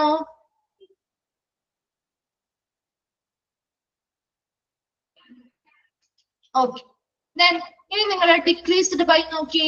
ഇതേ പോയിന്റ്സ് നേരെ ഓപ്പോസിറ്റ് ആയിട്ടാണ് ഡിക്രീസ്ഡ് ബൈ. ഇനി പ്രിവാലൻസ് റേറ്റ് കുറയുന്നത് എന്തൊക്കെ ഘടകങ്ങളിലൂടെയാണ് നോക്കി. ഫസ്റ്റ് നമ്മൾ പറഞ്ഞ ഏതായിരുന്നു? ഇൻക്രീസ്ഡ് ബൈ ഏതാ പറഞ്ഞേ? Longer duration of the disease ആണ് പറഞ്ഞത്. ഇവിടെ നേരെ ഓപ്പോസിറ്റ് ആയിരിക്കും. ഏതാണ്? Shorter duration of the disease. ആ ഒരു രോഗത്തിന്റെ ദൈർഘ്യം കുറവാണെങ്കിൽ അവിടെ പ്രിവാലൻസ് റേറ്റ് കുറയുന്നു. കിട്ടിയോ? Shorter duration of the disease. ആ ഒരു രോഗത്തിന്റെ ദൈർഘ്യം കുറവാണെങ്കിൽ അവിടെ പ്രിവാലൻസ് റേറ്റ് കുറയുന്നു. രണ്ടാമതായി പറയുന്നത് high case fatality rate from disease. എന്താണ് ഫെറ്റാലിറ്റി റേറ്റ് എന്ന് പറഞ്ഞാൽ? മരണനിരക്ക്. അപ്പൊ എന്താണ് high case fatality rate from disease? പല രോഗങ്ങൾ വന്ന് ഒരുപാട് പേര് എന്ത് ചെയ്യുന്നുണ്ട്? മരിച്ചു പോകുന്നുണ്ട് അല്ലെ? അവരുടെ മരണനിരക്ക് കൂടുതലാണെങ്കിൽ അവിടെയും പ്രിവാലൻസ് റേറ്റ് എന്താവുന്നുണ്ട്? കുറയുന്നുണ്ട് അല്ലെ? നമ്മൾ ഓൾറെഡി പറഞ്ഞില്ലേ, പുതിയ കേസുകൾ ഇപ്പൊ രോഗം വന്നവര് ഭേദപ്പെടുകയാണ്, ക്യൂർ ആവുന്നവരുടെ ആ ഒരു രോഗം അവരുടെ മാറുകയാണെങ്കിലും അവരതിൽ നിന്നും സുഖം പ്രാപിക്കുകയാണെങ്കിലും അവർ മരണപ്പെടുകയാണെങ്കിലും അല്ലെ മരിച്ചു പോവുകയാണെങ്കിലും അവരുടെ പ്രിവാലൻസ് റേറ്റ് കുറയുന്നു എന്ന് പറഞ്ഞില്ലേ? അതേ പോയിന്റ് തന്നെ ഇവിടെ എന്താ? മരണനിരക്ക്, ആ ഒരു രോഗവുമായി ബന്ധപ്പെട്ടുള്ള മരണനിരക്ക് കൂടുകയാണെങ്കിൽ അവിടെ പ്രിവാലൻസ് റേറ്റ് എന്ത് ചെയ്യുന്നു? കുറയുന്നു. അപ്പൊ രോഗം ബാധിച്ച് അത്രയും പേര് മരണപ്പെട്ടു. അപ്പൊ പിന്നീട് അവിടെ നിന്ന് അവരിൽ നിന്ന് ആരോഗ്യം പടരുന്നില്ല അല്ലെ, പകർന്നു പോകുന്നില്ല. അപ്പൊ അതുകൊണ്ട് തന്നെ അവിടെ പ്രിവാലൻസ് റേറ്റ് കുറയും. ഡിക്രീസ് ഇൻ ന്യൂ കേസസ്, പുതിയ പുതിയ കേസുകൾ റിപ്പോർട്ട് ചെയ്യുന്നത് കുറയുകയാണെങ്കിൽ, അപ്പൊ പുതിയ കേസ് ഒന്നും റിപ്പോർട്ട് ചെയ്യുന്നില്ലെങ്കിൽ അവിടെ പ്രിവാലൻസ് റേറ്റ് കുറവായിരിക്കും. ഇൻമൈഗ്രേഷൻ ഓഫ് ഹെൽത്തി പീപ്പിൾ, എന്താ? ആരോഗ്യമുള്ള ആളുകള് നമ്മുടെ ഇവിടേക്ക് കുടിയേറ്റം ചെയ്യുന്നു അല്ലെങ്കിൽ മൈഗ്രേറ്റ് ചെയ്ത് വരുന്നു. ആരോഗ്യമുള്ള ആളുകളാണ് കേട്ടോ. മറ്റവിടെ നമ്മൾ എന്താ പറഞ്ഞേ? കേസസ് ആണ്. അവിടെ രോഗമുള്ളവരാണ് കുടിയേറ്റം ചെയ്തതെങ്കിൽ ഇവിടെ എന്താണ്? ഹെൽത്തി പീപ്പിൾ ആണ്, ആരോഗ്യമുള്ള വ്യക്തികള് നമ്മുടെ ഇവിടേക്ക് മൈഗ്രേറ്റ് ചെയ്ത് വരുന്നത് മൂലം ഇവിടെ എന്ത് ചെയ്യുന്നു? ആരോഗ്യമുള്ള ആളുകളുടെ എണ്ണം കൂടി. അപ്പൊ അവിടെ പ്രിവാലൻസ് റേറ്റ് കുറയും. Out migration of cases. ഇനി നമ്മുടെ നാട്ടില് രോഗങ്ങളുള്ള ആളുകൾ എന്ത് ചെയ്യുന്നു? ഇവിടെ നിന്ന് മൈഗ്രേറ്റ് ചെയ്ത് പുറത്തേക്ക് പോകുന്നു. ആരോഗ്യമുള്ള ആളുകൾ ഇങ്ങോട്ട് വരുന്നു, രോഗമുള്ളവര് ഇവിടെ നിന്ന് മൈഗ്രേറ്റ് ചെയ്ത് പുറത്തേക്ക് പോവുകയാണെങ്കിലും അവിടെ പ്രിവാലൻസ് റേറ്റ് കുറയും. Improved cure rate of cases. എന്താണ്? മെച്ചപ്പെടുത്തുക. അപ്പൊ ഒരു രോഗം വന്നു, ആ രോഗം വന്നാൽ പോലും ആ ഒരു രോഗത്തിന് വേണ്ടിയിട്ടുള്ള രോഗശമന നിരക്ക് അല്ലെങ്കിൽ എന്താ ആ ഒരു രോഗത്തിന് ആവശ്യമായിട്ടുള്ള ട്രീറ്റ്മെന്റുകളോ കാര്യങ്ങളോ ഒക്കെ എടുത്ത് അവർ എന്ത് ചെയ്യുന്നു? ആ രോഗത്തിൽ സുഖം പ്രാപിക്കുന്നു. അതിനു വേണ്ടിയിട്ടുള്ള മെച്ചപ്പെട്ടതായിട്ടുള്ള പല പ്രവർത്തനങ്ങളും ചെയ്യുന്നത് വഴി ആ ഒരു രോഗശമന നിരക്ക് മെച്ചപ്പെടുത്തുന്നതാകുന്നത് കൊണ്ട് തന്നെ എന്താണ്? അവിടെ ആ ഒരു പ്രിവാലൻസ് റേറ്റ് കുറയും. അവിടെ രോഗമുള്ളവര് ഉണ്ടെങ്കിൽ പോലും അവരത് എന്ത് ചെയ്യുന്നു? അതിന് വേണ്ടതായിട്ടുള്ള നല്ല ട്രീറ്റ്മെന്റുകളും കാര്യങ്ങളും എടുത്ത് ആ ഒരു രോഗത്തിൽ നിന്നും സുഖം പ്രാപിക്കുന്നു. അവിടെ ആ ഒരു രോഗമുള്ളവരുടെ എണ്ണം കുറയുന്നു അല്ലെ? അപ്പൊ അവർ നല്ല രീതിയിൽ സുഖം പ്രാപിക്കുമ്പോൾ പിന്നെ അവിടെ രോഗമുള്ളവരുടെ എണ്ണം കുറഞ്ഞു വരികയല്ലേ ചെയ്യുന്നേ? അപ്പോഴും പ്രിവാലൻസ് റേറ്റ് എന്ത് ചെയ്യുന്നുണ്ട്? കുറയുന്നുണ്ട്. അപ്പൊ വേഗം ഒന്ന് ആ ഡിക്രീസ്ഡ് ബൈ ഒന്ന് വായിച്ചു നോക്കിയേ. ഡൗട്ട്സ് ഉണ്ടെങ്കിൽ ചോദിച്ചേ.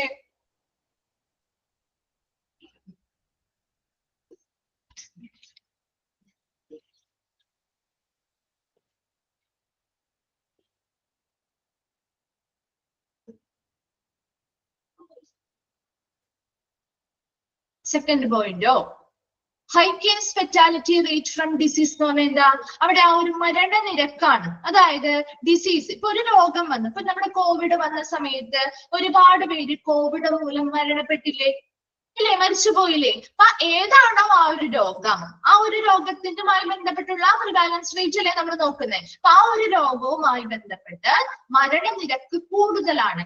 അപ്പൊ അവിടെ ആ രോഗം ബാധിച്ച് ഒരുപാട് പേര് മരണപ്പെട്ടു പോയിട്ടുണ്ടെങ്കിൽ എന്താണ്, ഇപ്പൊ കോവിഡ് ബാധിച്ച് ഒരുപാട് പേര് മരണപ്പെട്ടു. അപ്പൊ എന്താണ് പ്രത്യേകത? പിന്നെ ആ മരിച്ച ആളുകളിൽ നിന്ന്, മരണപ്പെട്ടു പോയ ആളുകളിൽ നിന്ന് പിന്നീട് ആർക്കും ആ ഒരു രോഗം പകരുന്നില്ല, അല്ലെ? അപ്പൊ അത്രയും പകർന്നു പോകുന്ന ആ ഒരു രോഗത്തിന്റെ പകർച്ച അല്ലെങ്കിൽ ആ ഒരു വ്യാപനം അവിടെ കുറയുന്നില്ലേ? അതാണ് ഇവിടെ high case fatality rate from disease എന്ന് പറയുന്നത്. ആ രോഗവുമായി ബന്ധപ്പെട്ടുള്ള മരണനിരക്ക് വർദ്ധിക്കുകയാണെങ്കിൽ, അതായത് ഒരുപാട് പേര് അതുമായി ബന്ധപ്പെട്ട് മരണപ്പെട്ടു പോവുകയാണെങ്കിൽ നിലവിലുള്ള ആ ഒരു രോഗമുള്ള വ്യക്തികളുടെ എണ്ണം കുറയുകയാണ്. അവരിൽ നിന്ന് അല്ലെങ്കിൽ മരിച്ചു പോയവരിൽ നിന്ന് മറ്റാരിലേക്ക് രോഗം പകരുന്നുമില്ല. അപ്പൊ അതുകൊണ്ട് തന്നെ പ്രിവാലൻസ് റേറ്റ് കുറയും. കിട്ടിയോ? സെക്കൻഡ് പോയിന്റ് ക്ലിയർ ആയോ? ഓക്കെ.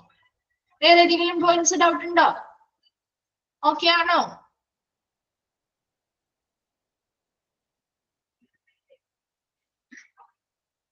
ഒന്ന് റിപ്ലൈ ചെയ്തേ എല്ലാരും. ക്ലിയർ ആണോ? Okay okay. ഇപ്പൊ നമ്മുടെ ആ ഒരു പ്രിവാലൻസ് ഓഫ് ഡിസീസ് ആ ഒരു ഭാഗം കംപ്ലീറ്റ് ആയി കേട്ടോ. നെക്സ്റ്റ് വരുന്നത് ഇൻസിഡൻസ് ആണ്. ഒരു സംഭവം അല്ലെങ്കിൽ ഒരു ഇൻസിഡൻസ്. അപ്പൊ നോക്കിയേ, ഇൻസിഡൻസ് ഈസ് ദ ലാസ്റ്റ് ഭാഗമാണ് കേട്ടോ. ഈ ഇൻസിഡൻസ് കൂടി കഴിഞ്ഞാൽ നമുക്കൊരു ഭാഗമുണ്ട് ചലഞ്ചസ് എന്ന് പറഞ്ഞിട്ട്. അതുകൂടി കഴിഞ്ഞാൽ നമ്മുടെ ഈ ഒരു ചാപ്റ്റർ കംപ്ലീറ്റ് ആവും. അതിന് മുമ്പ് മിസ് പറയട്ടെ, ഇന്ന് വെള്ളിയാഴ്ചയിലെ നമുക്ക് തിങ്കളാഴ്ച മൺഡേ നമുക്ക് ക്ലാസ് ഉണ്ട് അല്ലെ? അപ്പൊ ഏതെങ്കിലും ഒരു ചാപ്റ്റർ നമുക്ക് റിവൈസ് ചെയ്യാം. ഒരു ചാപ്റ്റർ റിവൈസ് ചെയ്യാം. ഏത് ചാപ്റ്റർ വേണം? ഏത് ചാപ്റ്റർ വേണം? നിങ്ങൾ തന്നെ പറഞ്ഞു. ഏത് ചാപ്റ്ററാണ് വേണ്ടത്? റിവൈസ് ചെയ്യാന്ന് പറഞ്ഞാൽ വ്യക്തമായിട്ട് നിങ്ങൾ അത് പഠിച്ചിട്ട് വരണം. അതിനനുസരിച്ച് നമ്മൾ കുറച്ച് ക്വസ്റ്റ്യൻസ് തരും. മിസ് കുറച്ച് ക്വസ്റ്റ്യൻസ് എന്താണ് ചാപ്റ്റർ എടുക്കുന്നതിന് കൂടെ തന്നെ റിവൈസ് ചെയ്ത് പോകാന്നാണ് വിചാരിക്കുന്നത്.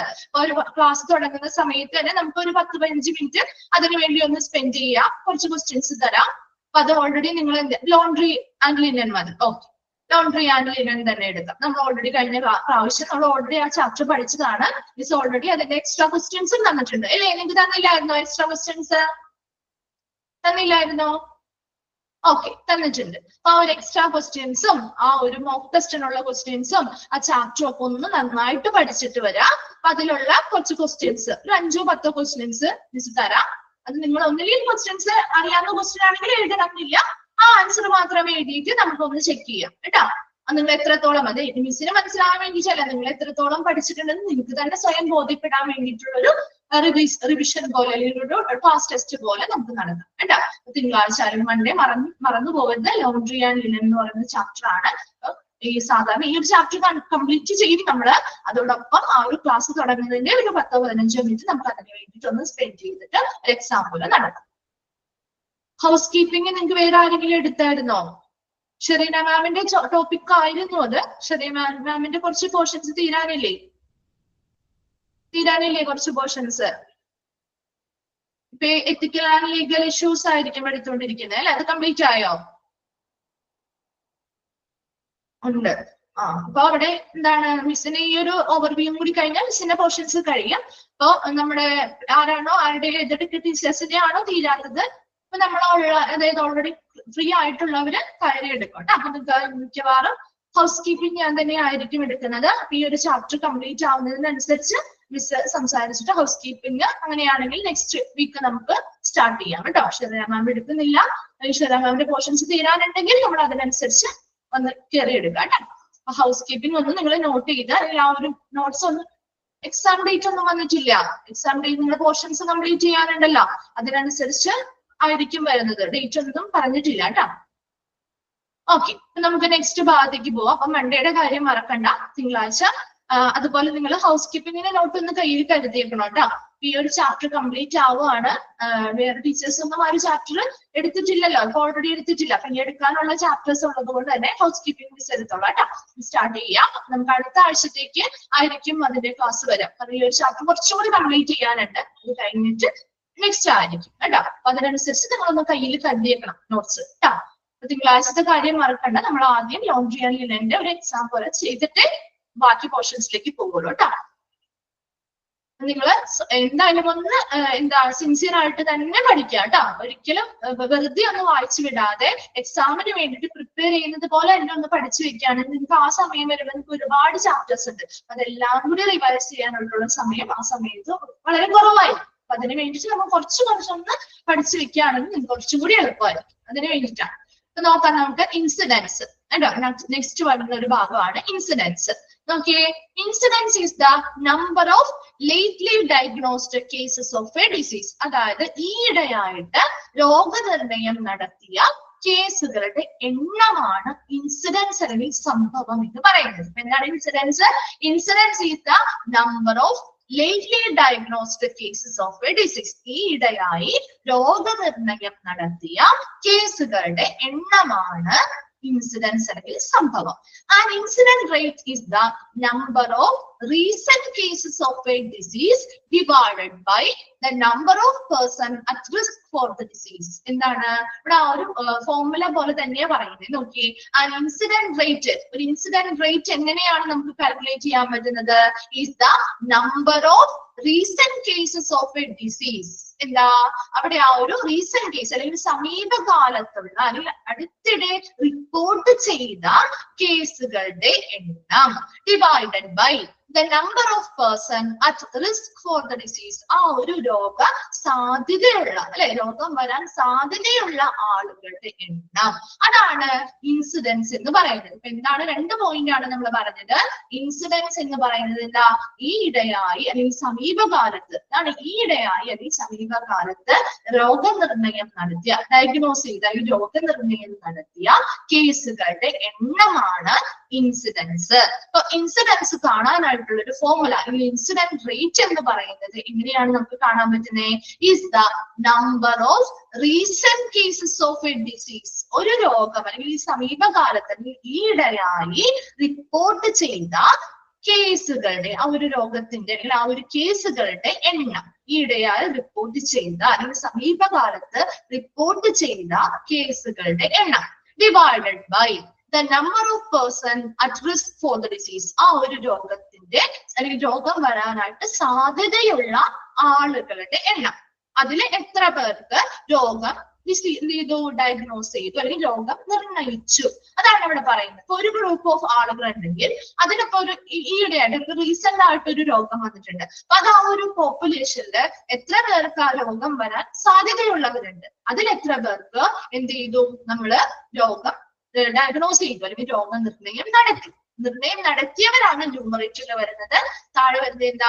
ആ രോഗ സാധ്യതയുള്ള ആളുകൾ കേട്ടോ. റിസ്ക്, ആ ഒരു രോഗത്തിന്റെ അപകട സാധ്യതയിലുള്ള ആളുകൾ ആരൊക്കെയാണ്, അവരാണ് ഡിനോമിനേറ്ററിൽ വരുന്നത്. Then incidence is an important rate. ഇതൊരു പ്രധാന റേറ്റ് അല്ലെങ്കിൽ നിരക്കാണ്. It is the proportion of people at risk who develop disease in the course of a specific time period. ഒരു സ്പെസിഫിക് ടൈം പീരീഡ്, ഒരു നിശ്ചിത സമയപരിധിക്കുള്ളിൽ ഒരു ഡിസീസ് അല്ലെങ്കിൽ ഒരു രോഗം ഡെവലപ്പ് ചെയ്യുന്ന ആളുകളുടെ അനുപാതമാണ് ഇൻസിഡൻസ് റേറ്റ് എന്ന് പറയുന്നത്. എന്താണ്?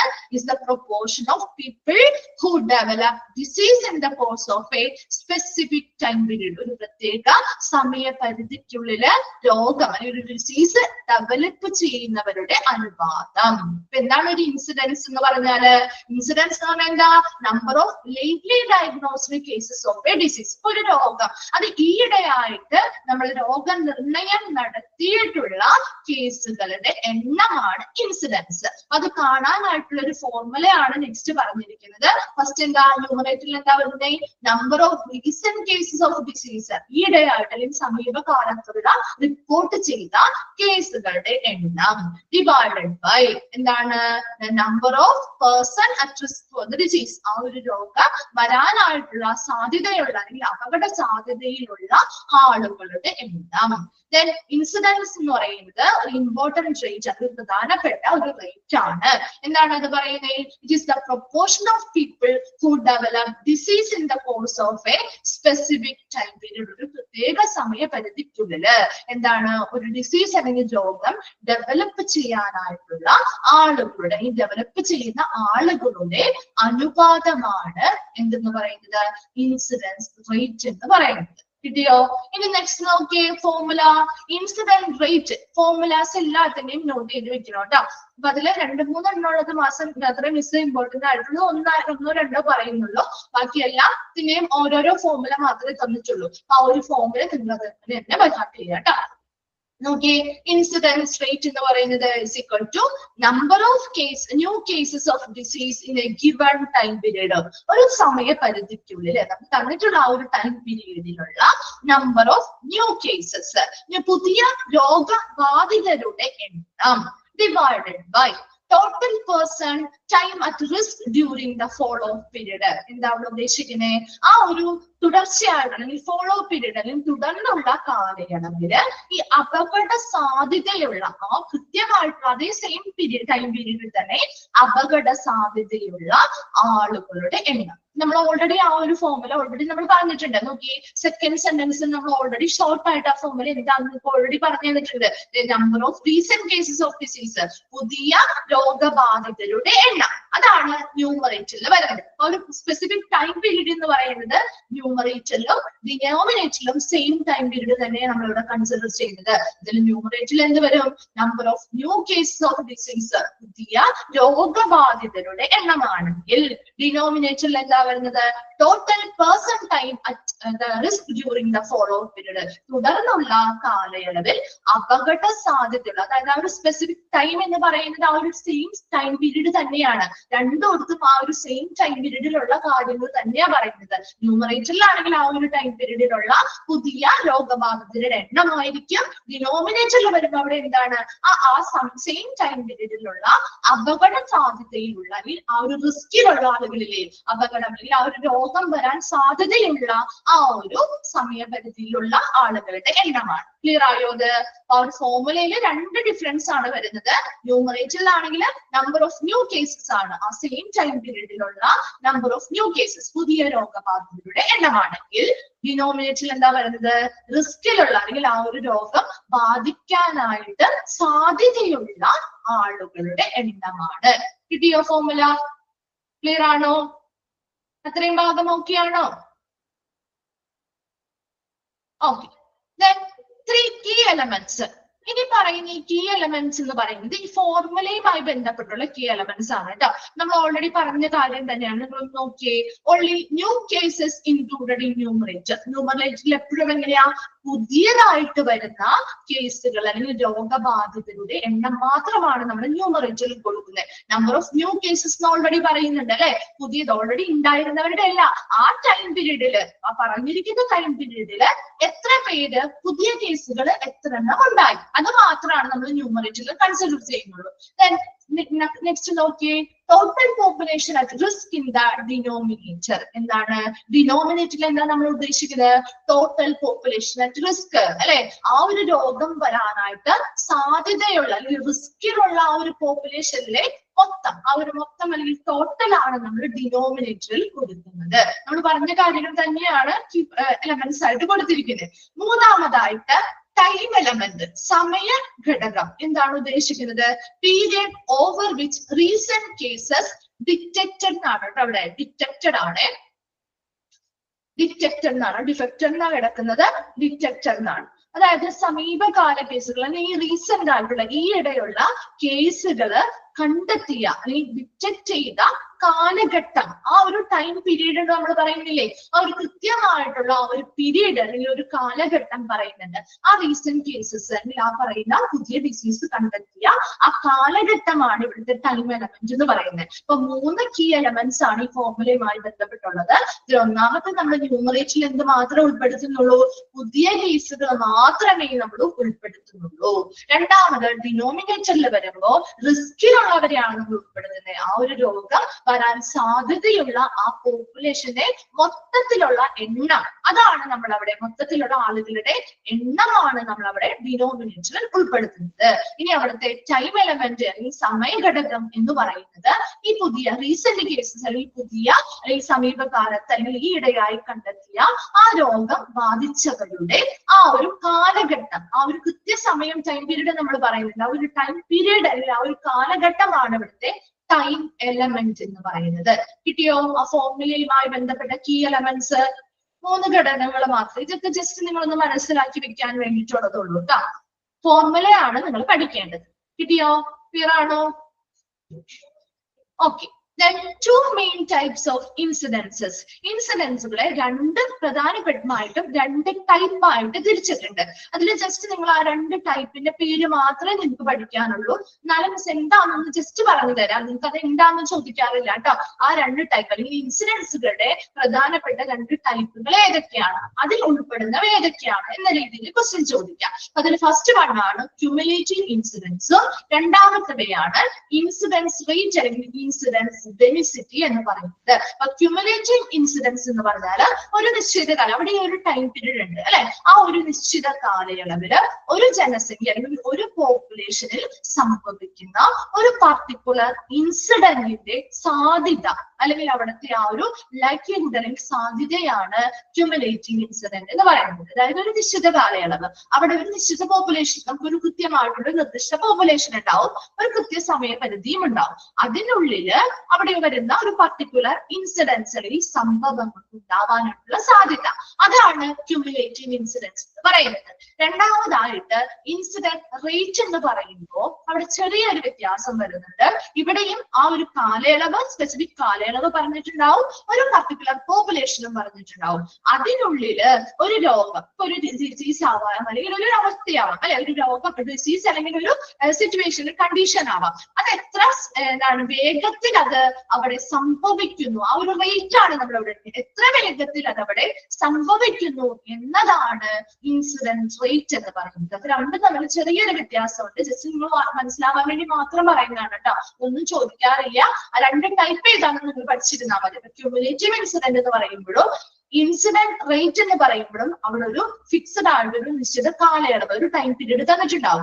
അതുപോലെ ഒരു പോപ്പുലേഷനും ഉണ്ടാവും. അപ്പൊ ആ ഒരു ടൈം പീരീഡിൽ ആ പോപ്പുലേഷനിൽ ഉണ്ടാകുന്ന സ്പെസിഫിക് ഇൻസിഡന്റുകളുടെ അല്ലെങ്കിൽ എന്താണ് സ്പെസിഫിക് ഇൻസിഡൻസ് അല്ലെങ്കിൽ എന്താണ് ഒരു നിർദ്ദിഷ്ട സംഭവങ്ങൾ. അപ്പൊ അതെന്തെങ്കിലും ഒരു രോഗം വരുന്നതാവാം, അല്ലെങ്കിൽ എന്തെങ്കിലും ഒരു അവസ്ഥ വരുന്നതാവാം, അങ്ങനെ എന്തൊരു സംഭവം അല്ലെങ്കിൽ ഒരു രോഗമാവാം. അങ്ങനെ ഒരു സംഭവം നടക്കുന്നതിനുള്ള സാധ്യതയാണ് ക്യുമുലേറ്റീവ് ഇൻസിഡൻസ്. അപ്പൊ അവിടെ ഒരു സാധ്യതയാണ് പറയുന്നത്, ആ ഒരു നിർദ്ദിഷ്ട രോഗം അല്ലെങ്കിൽ ആ ഒരു ഇൻസിഡന്റ് നടക്കാനായിട്ടുള്ള സാധ്യത, ആ ഒരു പോപ്പുലേഷനില് സ്പെസിഫിക് ടൈം പീരീഡില് ആ ഒരു ഇൻസിഡന്റ് നടക്കാനുള്ള സാധ്യത, അതാണ് ക്യുമുലേറ്റീവ് ഇൻസിഡന്റ്.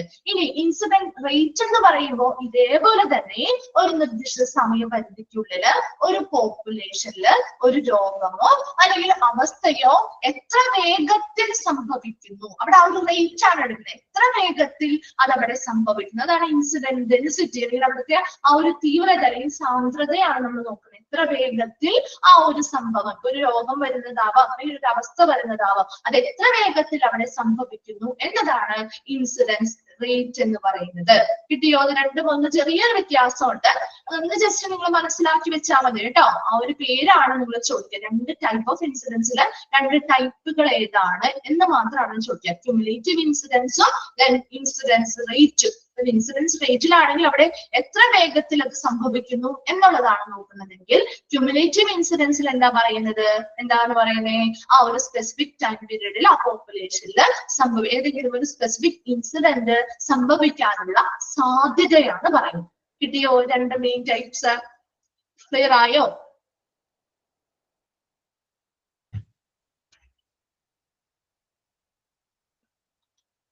ഓക്കെ.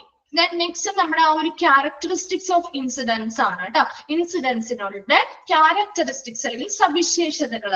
അപ്പൊ അവിടെ ഫസ്റ്റ് നമ്മൾ ജസ്റ്റ് ഒന്ന് നമുക്ക് സ്റ്റാർട്ട് ചെയ്ത് വെക്കാം. ഫസ്റ്റ് എന്താ, address the question how further conditions. അപ്പൊ ഈ ഒരു ഇൻസിഡൻസ് വഴി നമുക്ക് എന്ത് ചെയ്യാൻ പറ്റും, എന്തിനുള്ള ആൻസർ കിട്ടും, എന്തിനുള്ള ക്വസ്റ്റ്യൻസിനുള്ള ആൻസർ ആണ് നമുക്ക് ഇവിടെ കിട്ടുന്നത്. അവരുടെ ആ ഒരു കണ്ടീഷൻ, ആ പറയുന്ന പേഷ്യൻസിന് അല്ലെങ്കിൽ പുതിയ രോഗങ്ങൾ പറയുന്ന ഡയഗ്നോസ് ചെയ്ത് രോഗം സ്ഥിരീകരിച്ചവരുടെ കണ്ടീഷൻ എങ്ങനെയാണ്, അല്ലെങ്കിൽ അവസ്ഥ എങ്ങനെയാണ്, അല്ലെങ്കിൽ എത്രത്തോളം ഉണ്ട്, അവരുടെ കണ്ടീഷൻ എത്രത്തോളം ഉണ്ട് എന്നുള്ള ക്വസ്റ്റ്യന് നമുക്ക് അല്ലെങ്കിൽ ഒരു ചോദ്യത്തിന് നമുക്കിവിടെ ഉത്തരം കിട്ടുന്നുണ്ട്. രണ്ടാമതായിട്ട് a measure of risk of disease but should be for a stipulated time period. ഒരു സ്റ്റിപ്പുലേറ്റഡ് എന്ന് പറഞ്ഞാൽ എന്താ, ഒരു നിശ്ചിത കാലയളവിലേക്ക് മാത്രം. ഇപ്പൊ നമ്മൾ ഒരു സ്പെസിഫിക് ടൈം പീരീഡ് പറയുന്നുണ്ട് അല്ലെ, ആ ഒരു ടൈം പീരീഡിനുള്ളിലുള്ള റിസ്ക് ഓഫ് ഡിസീസുകൾ അല്ലെങ്കിൽ രോഗം വരാനായിട്ടുള്ള സാധ്യത അല്ലെങ്കിൽ രോഗം വരാനായിട്ടുള്ള അപകട സാധ്യതയാണ് നമ്മളിവിടെ മെഷർ ചെയ്യുന്നത്. ആ ഒരു സ്പെസിഫിക് ടൈം പീരീഡിന്റെ മാത്രം കണക്കാണ് നമ്മളിവിടെ എടുക്കുന്നത്. സ്റ്റിപ്പുലേറ്റഡ് ടൈം പീരീഡ്, ഒരു നിശ്ചിത കാലയളവില് എത്രത്തോളം ആളുകൾക്ക് എന്ത് ചെയ്യുന്നുണ്ട്, measure of risk of disease, അവിടെ രോഗം വരാനായിട്ടുള്ള അപകട സാധ്യത എത്രത്തോളം ഉണ്ട് എന്നാണ് നമ്മളിവിടെ മെഷർ ചെയ്യുന്നത്. Then മൂന്നാമത്തെ ക്യാരക്ടറിസ്റ്റിക്സ് എന്താ, express the risk of having an outcome for the population at risk not for a single person. ഇവിടെ നമ്മൾ ഒരിക്കലും ഒരു വ്യക്തിയുടെ കാര്യമല്ല ഇവിടെ എടുക്കുന്നത് അല്ലെ, ഒരു പോപ്പുലേഷന്റെ കേസിലല്ലേ നമ്മൾ കൺസിഡർ ചെയ്യുന്നത്. ഒരു സിംഗിൾ ആയിട്ടുള്ള ഒരു വ്യക്തിക്ക് എത്രത്തോളം അപകട സാധ്യതയുണ്ട്, അല്ലെങ്കിൽ അവർക്ക് എത്ര ന്യൂ കേസസ് അല്ലെങ്കിൽ രോഗങ്ങൾ സംഭവിച്ചിട്ടുണ്ട് എന്നല്ല നമ്മൾ ഒരിക്കലും എടുക്കുന്നത്. അവിടെ ഒരു പോപ്പുലേഷന്റെ കണക്കാണ് എടുക്കുന്നത്. ആ ഒരു പോപ്പുലേഷനിലെ റിസ്ക് എത്രത്തോളം ഉണ്ട്, അവർക്കൊരു രോഗം വരാനായിട്ടുള്ള അപകട സാധ്യത എത്രത്തോളം ഉണ്ട് എന്ന രീതിയിലുള്ള ഒരു ഔട്ട്കം അല്ലെങ്കിൽ ഫലമാണ് നമുക്ക് ഈ ഒരു ഇൻസിഡൻസ് റേറ്റ് എടുക്കുന്നത് വഴി കിട്ടുന്നത്.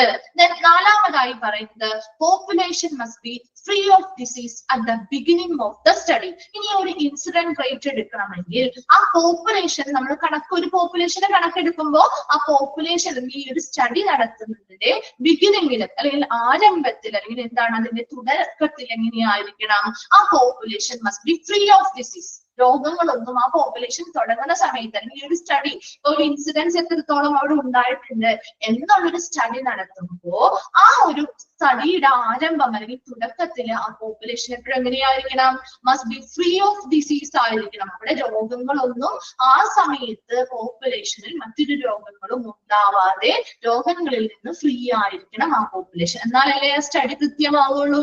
അതല്ല മറ്റു രോഗങ്ങളൊക്കെ ഉണ്ടെന്നുണ്ടെങ്കിൽ അവിടുത്തെ സ്റ്റഡികളിൽ എന്താണ്, കൃത്യമായിട്ടുള്ള ഒരു ആക്യുറസി കിട്ടില്ല അല്ലെ. അതുകൊണ്ട് തന്നെ ഈ ഒരു സ്റ്റഡി ആരംഭിക്കുമ്പോൾ ആ പറഞ്ഞിരിക്കുന്ന ടൈം പീരീഡിൽ ആ പോപ്പുലേഷൻ എപ്പോഴും എങ്ങനെയായിരിക്കണം, മറ്റു രോഗങ്ങളിൽ നിന്ന് ഫ്രീ ആയിരിക്കണം. അപ്പൊ എന്തൊക്കെയാണ് ക്യാരക്ടറിസ്റ്റിക്സ് ഓഫ് ഇൻസിഡൻസ് നമ്മൾ പറഞ്ഞത്? ഒന്നാമത്തെ കാര്യം ആ കണ്ടീഷൻ, ആ ഒരു രോഗത്തിന്റെ അവസ്ഥ എത്രത്തോളം ഉണ്ട് എന്നതിനുള്ള ഒരു ചോദ്യത്തിനുള്ള ഒരു ഉത്തരം നമുക്ക് ഇതുവഴി കൊടുക്കാൻ സാധിക്കുന്നുണ്ട് അല്ലെങ്കിൽ കിട്ടുന്നുണ്ട്. രണ്ടാമതായിട്ട് പറഞ്ഞത് സ്റ്റിപ്പുലേറ്റഡ് ടൈം, ഒരു നിശ്ചിത സമയം അല്ലെങ്കിൽ നിശ്ചിത കാലയളവിലേക്കുള്ള എന്താണ് ആ ഒരു പോപ്പുലേഷന്റെ അപകട സാധ്യത, ആ ഒരു രോഗത്തിനെ കുറിച്ചുള്ള ഒരു അപകട സാധ്യതയാണ് നമുക്ക് ഇതിലൂടെ കണക്കാക്കാൻ അല്ലെങ്കിൽ മെഷർ ചെയ്യാനായിട്ട് നമുക്ക് സാധിക്കുന്നുണ്ട്. മൂന്നാമതായിട്ട് നമ്മൾ പറഞ്ഞത് അവിടെ ഒരു സിംഗിൾ പേഴ്സൺ അല്ലെങ്കിൽ ഒരു സിംഗിൾ വ്യക്തിയല്ല അവിടെ കൺസിഡർ ചെയ്യുന്നത്, മറിച്ച് ഒരു പോപ്പുലേഷന്റെ ഒരു രോഗം വരാനായിട്ടുള്ള അപകട സാധ്യത എത്രത്തോളം ഉണ്ട്, എത്ര പേർക്ക് ഓൾറെഡി രോഗം വന്നിട്ടുണ്ട് എന്ന കാര്യങ്ങളെ കുറിച്ചുള്ള ഒരു ഫലമാണ് നമുക്ക് ഈ ഒരു ഇൻസിഡന്റ് റേറ്റ് എടുക്കുന്നത് വഴി കിട്ടുന്നത്. നെക്സ്റ്റ് നമ്മൾ പറഞ്ഞിട്ട് എന്താണ്, അവിടുത്തെ ഈ ഒരു സ്റ്റഡി അല്ലെങ്കിൽ ഈ ഒരു പഠനം ആരംഭിക്കുമ്പോൾ എപ്പോഴും പോപ്പുലേഷൻ മറ്റു രോഗങ്ങളിൽ നിന്നും ഫ്രീ ആയിരിക്കണം. എന്നാൽ മാത്രമേ ഈ റേറ്റ് എടുക്കുമ്പോൾ കൃത്യമായിട്ടുള്ള ആക്യുറേറ്റ് ആയിട്ടുള്ള റിസൾട്ട് നമുക്ക് കിട്ടുള്ളൂ. കിട്ടിയോ? ക്യാരക്ടറിസ്റ്റിക്സ് ഓഫ് ഇൻസിഡൻസ് ക്ലിയർ ആണോ?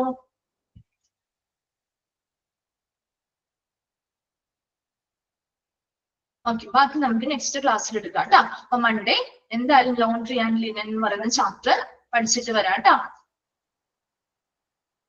Thank you. Thank you, ma'am. Thank you, Miss.